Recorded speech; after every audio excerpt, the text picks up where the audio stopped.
Nigeria is facing an unprecedented wave of security challenges, one of which is the recurrent attacks on communities by Marudin headers. Residents of communities in Eha-Mufu, in the issues of local government area of Enugu State, are the latest victims. Reverend Alex Onowu recently lost his father-in-law in one of the attacks. He tells tales of the attack. They have killed the man, deposited his body in the mortuary. When it happened, government will come, console the people, and they will go back. But the effort are not be steady. They are not be steady to checkmate what they be going on. They come and go, giving room for them to attack again. I feel very bad because this is the only father, no father again for me. And they have killed it. He did not steal any person's property, only that he went where I are farming.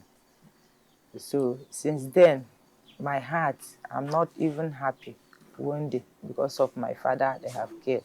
The traditional ruler of Agwemede, who lost 10 of his soldiers to the attack last Saturday, says this is one killing too many. It was a very big disaster. They did not shoot shotgun at first. What they do is using machete to kill anybody they be able to run off. That is how they continued from Iyasa, Ohalangbede, and the host of others that I have mentioned earlier. Despite the presented attacks and victims' plea for intervention, Governor of Enugu State, Peter Mbah, says Enugu is one of the safest states in Nigeria.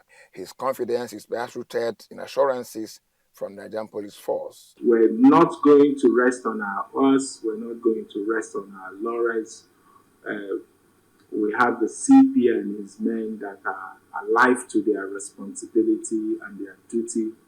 We do not have any tolerance for insecurity here. And so we are going to continue to work with the force. We're going to continue to work with the police to ensure that we sustain this security that we're enjoying in the state today. I have received briefings from the two CP commands, and we have worked out modalities for synergy between the two states in tackling the current situation we have in our hands. And I can tell you, sir, that what we have in place is really working out for us. With the calls for the states and the federal government to step up action on these incessant attacks, it remains to be seen what action will be taken to address the menace, which has long eroded strategies. The Defense Headquarters, that's the DHQ, says a total of 6,260 terrorists, violent extremists, and other criminals have been eliminated during joint military operations across Nigeria in the past 2 years. Now, the statistics were revealed at a briefing by service chiefs at the Defense Headquarters in Abuja. Arise News Defense correspondent Ferdinand Duroha reports. The event is a civil-military interaction with media executives organized by the Defense Headquarters. It is part of measures deployed by the military hierarchy to galvanize support in its operations as it mitigates the complex security challenges confronting the nation. Most importantly, this comes exactly 2 years since the appointment of security chiefs, most of whom are conspicuously absent. The Chief of Defense Staff explains that their absence is due to ongoing operations in Benue State to end the frequent attacks. To set the ball rolling, the Defense Headquarters gives a breakdown of successes recorded since the appointment of the service chiefs on the 19th of June 2023.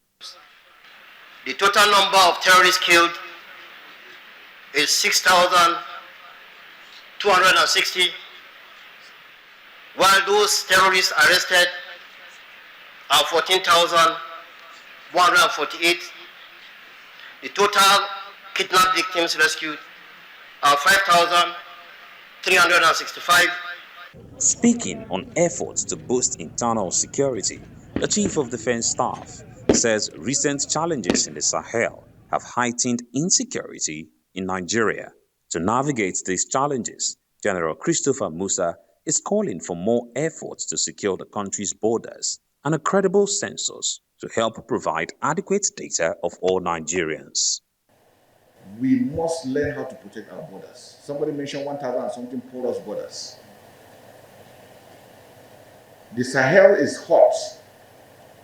Niger, Mali, and Burkina Faso are going through so much stress. If you leave them the way they are going in the next 1 year, those countries are not, I'm afraid they might collapse. And once they do, Nigeria is the target. And we must be proactive now.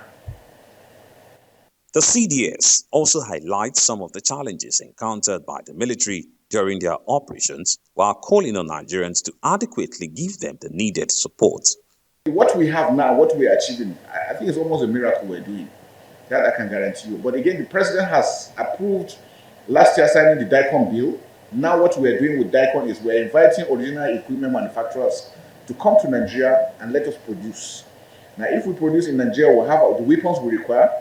We will save our foreign exchange. We'll be able to employ our own youths. And besides that, we will be able to sell to our countries, our neighboring countries, some of these things. Because the Ministers of Information and Defense want the media to amplify the progress made by Nigeria's security operatives. But we have seen a renewed vigor, we have seen a renewed commitment, we have also seen a new cohesion and unity within all the parts of our armed forces to ensure that we win. This event is coming barely 24 hours after President Bola Tinubu visited Benue State, where he asked the security chiefs to bring to book those responsible for the killings and destructions of properties. It is a task which the military is enlisting the support of all citizens to achieve. Ferdinand Duroha, Arise News.